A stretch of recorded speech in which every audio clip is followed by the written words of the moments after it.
Ixi, acho que já travou. Deixa eu pensar aqui. Vamos ver. Tá ao vivo, pessoal? O que tá dando aí?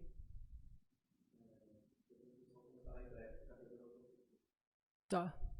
Tô ao vivo, então. Fala aí, pessoal, beleza? Vou fazer o teste de como vão ser minhas futuras lives aqui no MPM, tá? Eu tô com alguém controlando o vídeo, pode ser que dê problemas. Eu tô gravando no meu celular também, numa outra câmera. Caso dê problema, eu vou upar no MPM, eu vou upar o que tá no celular, tá? Galera, vamos lá. Antes de mais nada, eu queria lembrar o nome dessa live, tá? O nome dessa live é O Maior Vício.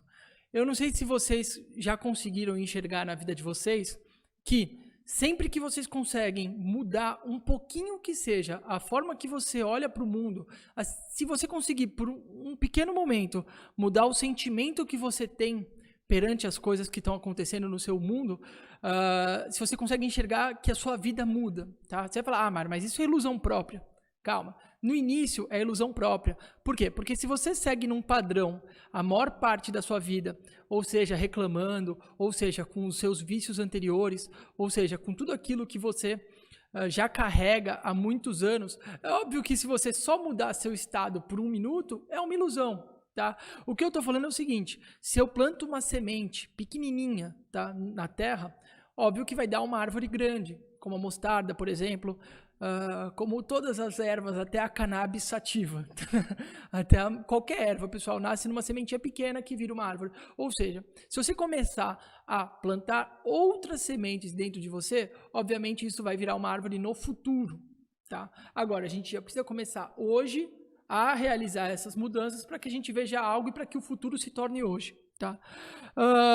Deixando isso bem claro, pessoal, eu queria lembrar vocês qual que é o maior vício que a gente tem e o porquê que o primeiro módulo terminou com vícios, tá? Que o nosso grande problema, pessoal, são os nossos vícios. Seja o vício sexual, seja o vício de jogos, seja o vício da depressão, seja o vício da masturbação, seja o vício de fuga, seja o vício que for, tá? Mas, pessoal, na opinião de vocês, tem pouca gente na live, dá para dar uma opinião mais formada. O que vocês acham que é o maior vício e um dos vícios que a gente precisa ficar sempre atento na nossa caminhada, na nossa vida? O que você acha que é o maior vício que você tem? Hein, Edson, o que você acha que é o seu maior vício? Qual que você acha que é o seu maior vício? Você acha que o seu maior vício é pensar demais? Eu acho que tem um vício maior do que esse que os seres humanos cometem e não percebem. Eu acho, a minha opinião. Vou dar a minha opinião do maior vício. Pessoal, qual vocês acham que é o maior vício que vocês têm? Tá? Vamos ver se eu acho essa resposta aqui. Eu acho que travou a imagem, viu, Edson? Travou, né? Então tenta resolver aí. Qual vocês acham que é o maior vício que vocês têm na vida? Galera, não importa, eu vou fazer esse de qualquer jeito, depois eu edito em outra plataforma, edito e coloco para vocês, tá? O maior vício, pessoal, que na minha opinião nós temos, é de se fazer vítimas, tá? A gente sempre se coloca como vítima de todas as situações. Se a gente olha alguém rico, a gente fala, esse cara é rico porque nasceu rico. Esse cara, ele se dá bem porque ele é homossexual, porque ele tipo assim, a gente sempre olha, tá? Tô dando exemplo, a gente sempre olha pro outro e nos colocamos como situação de vítima. A gente sempre tem um porquê que a pessoa se deu bem, mas a gente nunca para olhar o porquê que a gente não se dá bem, tá? Então, assim, antes de reclamar faz parte disso, só que quando a gente percebe que o nosso problema realmente é se fazer de vítima, em toda a nossa vida a gente sempre se faz de vítima. A gente olha os nossos pais e fala, minha vida teria sido muito melhor se eu nascesse filho do Robertinho, ou se eu fosse filho da Maria. Ou você viu aquele cara que morreu a família e ficou milionário? Pô, eu queria ser filho dele. Então, assim, na minha opinião, pessoal, uma das coisas que mais atrapalha a gente na nossa vida é como a gente se faz de vítima o tempo inteiro. Tá? É como a gente se coloca numa situação de que a gente não consegue fazer nada, de que a gente não tem força nenhuma, de que a gente não tem o que fazer. sabe? E sempre que a gente se coloca nessa situação, pô, eu não tenho o que fazer, a gente se torna fraco, a gente não consegue criar a nossa realidade. Tá me entendendo? A gente para de olhar pra gente, a gente olha pros outros. Isso, pessoal, infelizmente, é muito ruim. Eu já cometi muito esse erro. Na verdade, pessoal, esse erro, na verdade, foi numa parte intermediária da minha vida, tá? A maior parte da minha vida, eu nunca liguei pro que os outros fazem, eu não tava nem aí se o que um tá fazendo o X, se o outro tá fazendo Y, se um... assim, a gente vê os exemplos pelas pessoas, né? A gente sabe que uma pessoa, ela é exemplo claro do que ela faz, não do que ela fala. Toda pessoa é um exemplo claro do que ela faz. Então, assim, você vê seu pai, você sabe que o que seu pai fala não é exatamente o que ele faz. E você também. Não é o que você fala, exatamente o que você faz. E as pessoas, quando a gente olha no olho das pessoas, a gente não vê o que elas falam, a gente vê o que elas fazem, tá? Se vocês se tornarem puros para conseguir enxergar isso, tá? E para vocês, se quiserem ter uma palhinha, como é que eu faço para enxergar as pessoas? Porque eu sou muito enganado.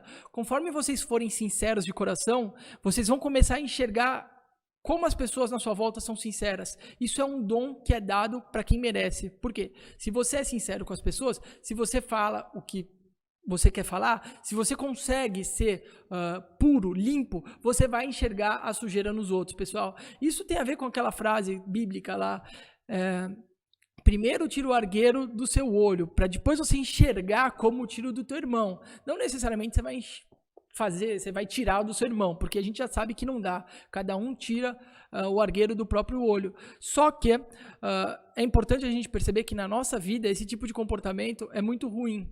Tá? E a maior parte das pessoas não percebem que o problema não é se você bate punheta. As pessoas, Mário, mas eu bato punheta, isso é ruim? Pessoal, é óbvio que não é bom, né? É óbvio que você não nasceu para ficar batendo punheta. É óbvio que bater punheta é uma automedicação, né? A gente pode chamar de uma automedicação. Até apesar de você mexer no pinto, você está mexendo no seu cérebro, porque a gente está falando das questões, vamos falar, dopaminérgicas ou serotonina, ou o que seja, as questões de neurotransmissores do cérebro, né? Mas, assim, o maior problema não é, na minha opinião, tá? É claro que é um erro, é um pecado, a gente paga por esse erro tem alguma limitação na nossa vida, né?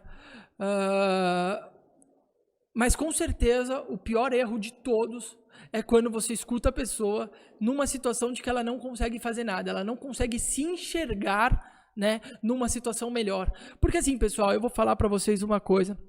Eu já passei por situações de muita dificuldade, eu já passei por situações de muita necessidade, já passei por situações que eu estava muito mal. E eu olho para elas e, tipo assim, no meu passado, tudo bem, eu passei aquilo. Se eu tivesse que passar de novo, eu passaria também. Não acho que essas situações não foram importantes para eu formar a pessoa que eu sou. Na verdade, eu vejo cada vez mais que tudo que eu passei foi extremamente importante para me tornar o que eu sou. Pode ser que o que eu sou tenha vários defeitos, pode ser que o que eu sou ainda seja muito ruim, tá? Mas seria muito pior se eu não tivesse passado pelas situações que eu já passei. Então, assim, quando a gente começa a refletir, é por isso que é importante da meditação, começa a refletir, pô, olha, qual foi o pior inferno que eu já vivi? Pô, o pior inferno que eu já vivi foi usando droga na casa da minha mãe, no meio de uma favela, e tipo, mano, deprimido, e eu achava que eu não ia virar nada, e bom, que seja. Aquele foi o seu fundo do poço, tá me entendendo? Eu, Mário, tenho uma relação muito boa com o meu fundo do poço. O meu fundo do poço, pessoal, no final de tudo, eu perder tudo que eu fiz, perdi tudo, tá?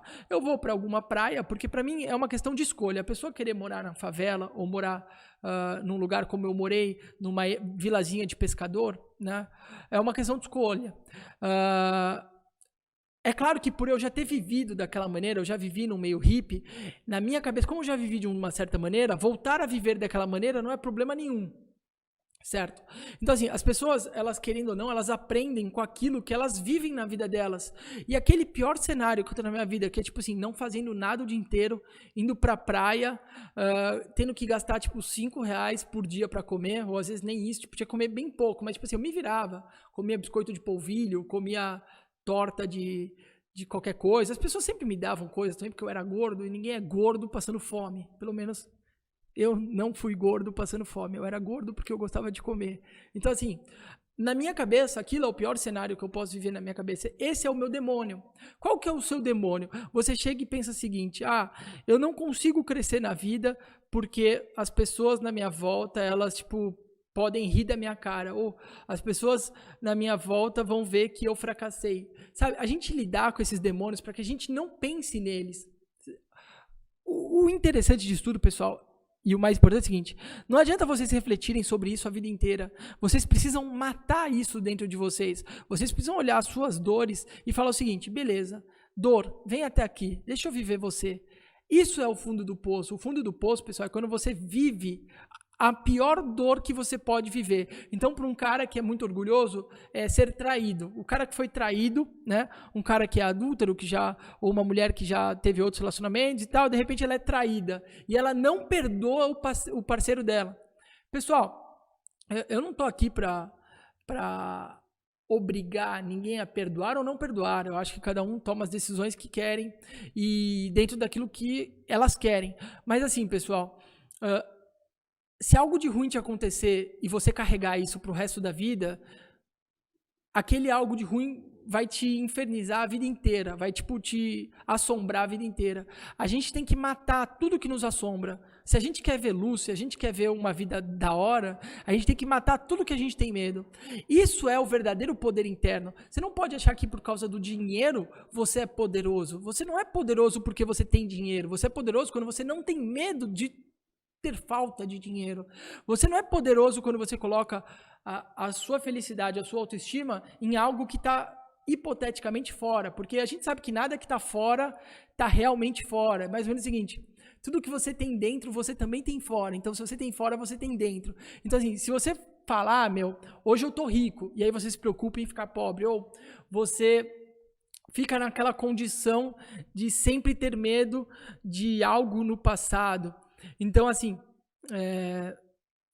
isso tudo é a pior prisão que vocês podem ter, tá me entendendo? Então, assim, vocês botarem na cabeça a situação de vitória, ou seja, a situação que vocês querem viver, vai automaticamente gerar tudo aquilo que vocês às vezes buscam numa punheta, que é o quê? Serotonina, alegria, dopamina, que você vai ter confiança, tudo aquilo, tá?